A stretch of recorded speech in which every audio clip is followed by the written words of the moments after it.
Hey everyone, this is Paul, and in this video what I want to do is talk about the question, who created God?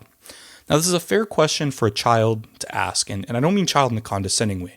I do mean child in the sense of somebody who may not understand the mechanics of logic and what we're talking about. And in that sense, of course, child may ask, why does stuff exist? Why is there something rather than nothing? And somebody responds, well, because God created all this stuff. To which child may ask, okay, well, that explains everything except for God. Who created God? Fair question. However, the nature of the reason this isn't discussed, I should say, in philosophy or theology is it's actually a fallacious question. This is what we call a complex question. So complex question is a fallacy when somebody asks a question that basically presupposes the answer to another question that we haven't established or accepted. So the really famous example is, have you stopped beating your wife? Whether you say yes or no seems to imply that you have been beating your wife because there's a hidden assumption in the question that you have beat your wife sometime in the past. And that's what hasn't been established. And similarly, the question of who created God, the reason it's a complex question is it assumes God is a created thing. And there's this relationship between God existing and God not really having some sort of beginning, the idea of necessity and having a starting point. So we'll talk about that in a second. So Leibnitz, the calculus guy, the co-discoverer of calculus along with Newton, came up with these ideas around contingency. And what Leibniz was thinking about is, look, things either exist because of something else or by their own nature. There's only these kind of two options. And what Leibniz was doing was imagining a bunch of math books. You can tell he's kind of a nerd, but we love him. Basically, a bunch of math books that were each being copied from each other. So there's this math book that was being copied from another math book that was being copied from another math book, and so on and so on. And presupposing that there was an infinite number of them, or claiming that there was an infinite number of them, doesn't actually solve the problem of where the information came from. So there had to have been at least some book where the information originated from that the rest of the books were being copied from. So if it was a book that was copying from another book, that's a contingent book. Then the initial book that just had the information, that's the sort of necessary book, I guess you could argue. So God is a necessary being, which basically means he exists by his own nature, by his own necessity, and everything else that exists, or everything that God creates as an act of will, is contingent upon God, both God creating it and in a lot of contexts, sustaining it or continually deciding it should stay in existence. And there's actually biblical support for this too. So in Exodus 3:14, God introduces himself literally as I am. He's introducing himself as the ground of being or existence itself, kind of saying, I am existence. I am who I am kind of thing. And then in John 8:58, Jesus says, truly, truly, I say to you, before Abraham was, I am. Now notice the tenses here. Would have perhaps made a little more sense if he was claiming to be God to say, before Abraham was, I was. And the I am here, this is in Koine Greek, so there's some interesting things going on with the language. Before Abraham was, before is being translated from the Greek word preen, which of course is this temporal sequencing. He's not saying before Abraham was, I was. He's saying before Abraham was, I am. Am being the Greek word eimi, that's where it's translated from. Am being translated from the Greek word eimi, which is first person present. So it's kind of like saying, before Abraham was, I just existed. Before Abraham, started to exist or anything like this, I have just existed, ground of being, necessary being, these sorts of things. As a result, a necessary being, of course, is something that does not need a cause for its existence. It exists on its own, it exists by its own nature. Now, at this point, I think the naturalist may ask, well, if God doesn't need a creator, why doesn't the universe? Why can't we let the universe be a necessary thing as well? I think this is a fair question, and I think it deserves a good response. But notice first how this question had a lot more weight maybe a century or two ago when the universe was thought by some to be past eternal. Even Aristotle taught that the universe was past eternal. So philosophers in the past had to argue that the past was that the universe wasn't necessary on the basis of various contradictions associated with infinity and time. So you've got people like the Muslim philosopher Al-Ghazali around the 7th century. He had some of his paradoxes. He was obviously familiar with Aristotle. And then, of course, Galileo, once Aristotle's works were introduced into the West again, course, Thomas Aquinas and some other people as well. So now not only are there all these philosophical arguments that are still around, but we actually have empirical or scientific evidence that the universe has a finite past, of course, beginning with the Big Bang and things like this. So as Stephen Hawking mentions, the Big Bang is basically the start of time itself. So there isn't really a before the Big Bang, at least not in a temporal sense.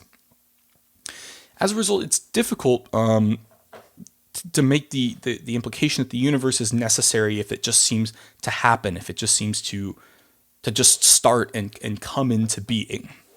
Now, at this point, the naturalists can argue that the universe doesn't need a cause, and that time and that space-time, time and matter and energy and all this stuff just kind of started. But I think a lot of philosophers think this is just not only absurd, but anti-scientific. You hear some people saying, well, what, this stuff just magically popped into being without any cause? That's like a weird thing. So I'm a little more cautious than some of these people. I don't want to sort of ridicule this point because there could be more to it, but I do think this is logically impossible. What I mean by logically impossible is something cannot create itself. Something cannot create itself from nothing or from metaphysical nothingness, because that's arguing in a circle. That's saying it needs to exist first in order to create itself. So something creating itself presupposes its own existence. So that's a notion that's logically impossible. So what ends up happening is, if this is the route that the naturalist wants to take in arguing this case, what they're basically stuck doing is arguing that something logically impossible is metaphysically possible. Once again, what most people are going to say is this is just absurd. I don't know what to say. I guess you could argue, okay, logic is just how we describe things, and it doesn't necessarily need to be the way things are. Maybe somebody can help me out here. I don't know. I really don't know. And of course, somebody can ask fairly to the naturalist, okay, what is it about this universe that makes it just happen? Why don't other things in other universes just happen uncaused? Or some other universe with an entirely different set of particles, laws, and constraints? It seems odd to say that this universe is necessary, given the fact that we can at least imagine vastly different or slightly different universes that could have been very different. And at this point, the naturalist is going to come back and say, well, why the God that we have? Why is, why this God, the loving, omniscient Christian God, the one we have, and not some malevolent or indifferent God? So once again, I would say, yeah, this is a very fair question.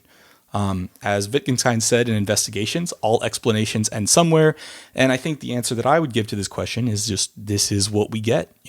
God is going to have a certain nature, and we are lucky that the one we have is a benevolent one. Now, a few like Wes Morriston, philosopher, argues that this sort of makes God's nature seem arbitrary, but I don't really see what his point is with this. And maybe if somebody else knows, they can help me out here. I mean, is it arbitrary that the ground of all nature happens to be a specific way, or creates everything for one reason differently than another?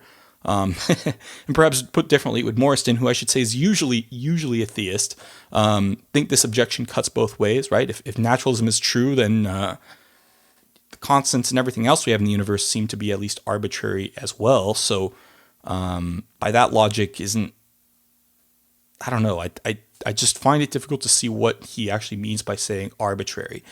I think maybe what he's trying to get at is that he wants to say that it seems modally possible that a malevolent God could have created us.